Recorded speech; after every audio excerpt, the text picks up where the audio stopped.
शहर आम्ही बनवणार। चौथं हायटेक आरोग्य सुविधा, त्यामध्ये देखील आम्ही ठरवलेलं आहे 100 राजमाता जिजाऊ क्लिनिक, त्याच्यामध्ये टर्शरी हॉस्पिटलमधील तज्ज्ञ डॉक्टरांवरील ताण कमी करण्याच्या दृष्टीनं घराच्या 2 किलोमीटर परिघराच्या आत प्राथमिक वैद्यकीय सुविधा मिळण्यासाठी प्रायमरी हेल्थ सेंटर ही खूप महत्त्वाची ठरतात आणि म्हणून तो कार्यक्रम आम्ही राबवणार। यशवंतराव चव्हाण YCM म्हणून जे आपलं हॉस्पिटल आहे ते पालिकेचं, तिथं रुग्णालयाच्या माध्यमातून परवडणाऱ्या आणि दर्जेदार आरोग्य सेवा यापूर्वीच आमच्या कार्यकाळात बळकट झालेल्या आहेत।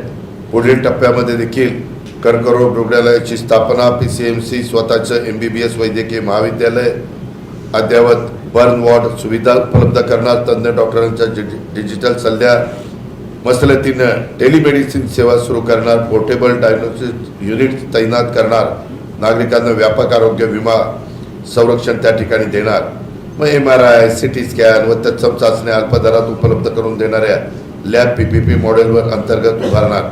अशी सगळी कामं आम्ही हायटेक या आरोग्याच्या सर्व्हिसच्या बाबतीमध्ये आरोग्य सुविधा देत असताना करणार। 5वा DP प्लॅन रद्द करण्याच्या करता, DP प्लॅनमध्ये एवढ्या गोंधळ करून ठेवला आहे। गुंठेवारी नियमित करताना सामान्य नागरिकांना 2-2, 3-3 वर्ष हेलपाटे मारावे लागत आहेत। पालिकेची प्रक्रिया पूर्णपणे ऑनलाईन करावी लागणार आहे। आर्किटेक्टचं पॅनल तयार करून गुंठेवारीसाठी कमाल फी पालिकेने निश्चित केली पाहिजे, त्याच्यावर कोणताही खर्च करावा लागणार नाही अशी आम्ही व्यवस्था करणार। माझ्या पिंपरी चिंचवडकरांचं पुनर्वसन सन्मानाने करणारं मी त्यामध्ये लक्ष घालणार आणि पारदर्शक पद्धतीनं DP प्लॅनमध्ये, पत्रकार मित्रांनो तुम्हाला माहितीच असेल पण आठवण करतो, 50,000 हरकती येऊन देखील DP प्लॅन चुकीच्या पद्धतीनं रेटून त्या ठिकाणी रेटनं चालू आहे। हे अन्यायकारक आहे। कुणी तिथे लक्ष द्यायला तयार नाही, हम करे सो कायदा तिथं चाललेला आहे आणि म्हणून ह्यामध्ये आम्ही अशा पद्धतीने लक्ष घालणार।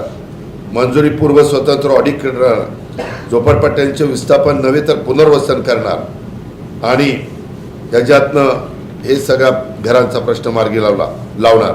शून्य विस्थापनाची हमी, मालमत्तेचे कायदेशीर संरक्षण देणार, धार्मिक स्थळांचं रक्षण आणि संगोपन करणार, त्यामध्ये कुठेही भेदभाव करणार नाही।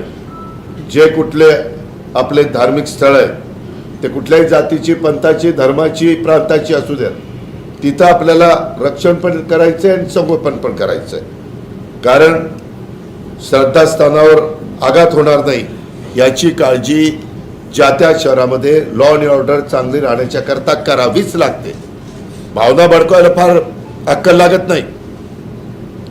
लोकांना समाजामध्ये तेढ निर्माण करणं, दरी निर्माण करणं, ह्याला फार काही त्यामध्ये अक्कल लागते अशातला भाग नाही आणि म्हणून ह्यामध्ये पण आम्ही लक्ष घालणार। 6वा PCMC मॉडेल स्कूल, साधारण आपल्या 32 प्रभाग बरोबर ना, तर त्याच्यामध्ये 100 मॉडेल शाळांना मंजुरी दिली जाईल। निवडक महानगरपालिकेच्या शाळांचे श्रेणीवर्धन करेल आणि लोकसंख्येच्या क्लस्टरनुसार टप्प्याटप्प्याने CBSE आणि ICSE मानांकनानुसार नवीन शाळा सुरू केल्या जातील। हे करताना मराठी तिथं कंपल्सरी असणारच, नाहीतर लगेच बघा मराठीवर अन्याय करायला निघाला असं नाही। मराठी तर मातृभाषा आलीच पाहिजे, पण इंग्रजी पण जगाच्या कुठेही आपला मुलगा मुलगी पुढची पिढी जाणार असेल तर त्याला ते आलं पाहिजे आणि म्हणून ह्या शाळांच्या मध्ये आधुनिक वर्गखोल्या, विज्ञान, संगणक, प्रयोगशाळा, प्रशिक्षित शिक्षक, मराठी पायाभूत ज्ञानासह इंग्रजी माध्यमाचं शिक्षण, क्रीडा सुविधा आणि मूलभूत सुविधा उपलब्ध असतील। ह्या पद्धतीनं आम्हाला गोरगरिबांच्या मुलांना पण दर्जेदार शिक्षण मिळवून द्यायचं आहे। पिंपरी चिंचवडकरांप्रती उत्तरदायित्व, यामध्ये आम्ही एक महत्त्वाचा निर्णय घेणार आहोत। मेट्रो आणि बस ही पिंपरी चिंचवडकरांना PMPML हे आपण मोफत